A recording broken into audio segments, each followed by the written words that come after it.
In this video, I will show you how to calculate number of days between two dates in Power Query. We will use this data for our example. So first upload it into Power Query. Once uploaded, we need to convert it into date format only. Now it is in date time.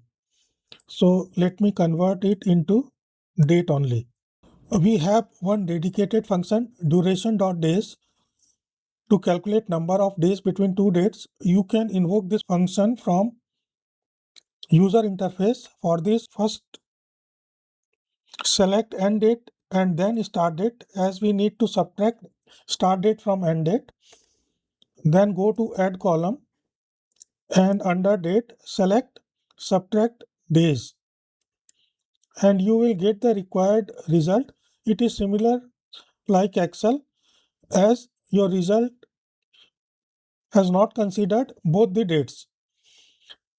It has considered only one day, 1st January to 31st January. Instead of 31 days, it is showing 30 days. If you want 31 days, then add 1.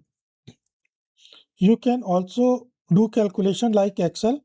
For this, go to add column, add a custom column, and here we will subtract start date from end date.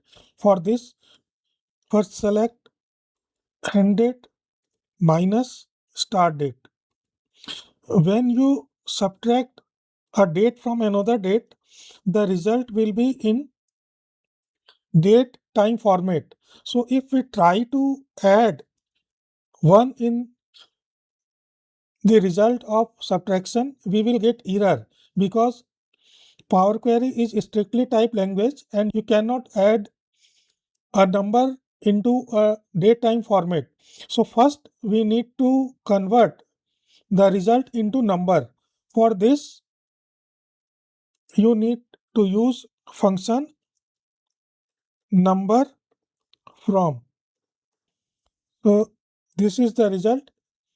Same result. We get same result from duration days and by subtracting start date from end date. But in that case, we need to convert it into number before adding 1. Thanks for watching. Keep watching Number Crunching with Rajesh from jupitersolutions.in.